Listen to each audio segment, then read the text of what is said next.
Hi ಎಲ್ರಿಗೂ, ಹೇಗಿದ್ದೀರಾ? Welcome back to my channel. ಇವತ್ತು ನಾವು ಸಿಂಪಲ್ಲಾಗಿ ಚಿಕನ್ ಗ್ರೇವಿ ಹೇಗೆ ಮಾಡೋದು ಅಂತ ನೋಡೋಣ.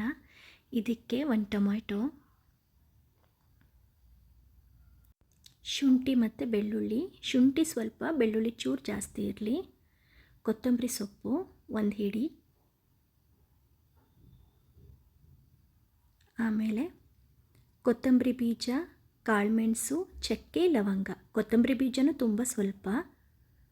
ಇದನ್ನೆಲ್ಲ ಹಾಕಿಬಿಟ್ಟು ನಾವು ಗ್ರೈಂಡ್ ಮಾಡ್ಕೊಳ್ಳೋಣ, ನಯಸ್ಸಾಗಿ ಪೇಸ್ಟ್ ಮಾಡ್ಕೊಳ್ಳೋಣ.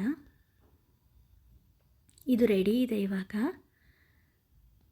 ಸೈಡ್ಗೆ ನಾನು 1/2 kg ಚಿಕನ್ ತೊಗೊಂಡಿದ್ದೀನಿ. ಇದಕ್ಕೆ ಉಪ್ಪು ರುಚಿಗೆ ತಕ್ಕಷ್ಟು, ಖಾರದ ಪುಡಿ 1 ಟೇಬಲ್ ಸ್ಪೂನ್. ನಿಮಗೆ ಖಾರ ಬೇಕಾದರೆ ಹಾಕ್ಕೊಳ್ಳಿ. ನಾನು ಪೆಪ್ಪರ್ ಯೂಸ್ ಮಾಡೋದ್ರಿಂದ ಸ್ವಲ್ಪ ಖಾರ ಕಮ್ಮಿ ಹಾಕಿದ್ದೀನಿ. ಅರಿಶಿನದ ಪುಡಿ ಹಾಕಿದ್ದೀನಿ. ಇವಾಗ ಇದನ್ನೆಲ್ಲ ಕ್ಲೀನಾಗಿ ಮಿಕ್ಸ್ ಮಾಡ್ಕೊಳ್ಳೋಣ. ನಾವಿಲ್ಲೇ ಮಿಕ್ಸ್ ಮಾಡಿ ಒಗ್ಗರಣೆ ಕೊಡೋದ್ರಿಂದ ಉಪ್ಪು ಖಾರ ಎಲ್ಲ ಚೆನ್ನಾಗಿ ಹಿಡಿಯುತ್ತೆ ಚಿಕನ್ಗೆ.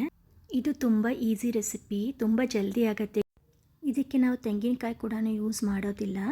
ಇವಾಗ ಒಂದು ಕಡಾಯಿಗೆ ಕುಕ್ಕಿಂಗ್ ಆಯಿಲ್ ಯೂಸ್ ಮಾಡೋಣ. ಎಣ್ಣೆ ಕಾದ ನಂತರ ಒಗ್ಗರಣೆ ಕೊಡೋಣ. ಚಿಕನ್ನ ಮ್ಯಾರಿನೇಷನ್ ಮಾಡೋ ಅಂಥ ನೆಸೆಸಿಟಿ ಏನೂ ಇಲ್ಲ.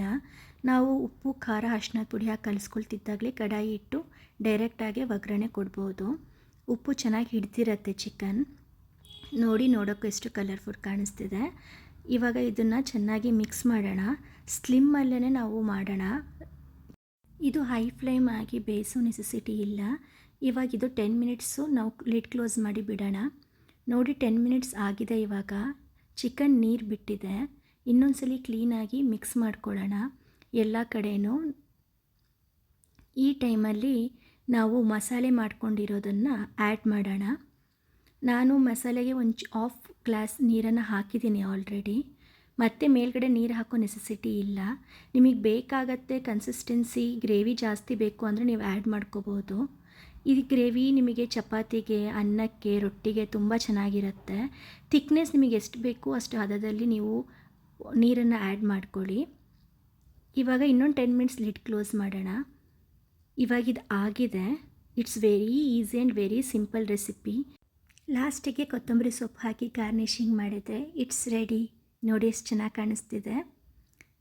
Thank you for watching. Subscribe my channel.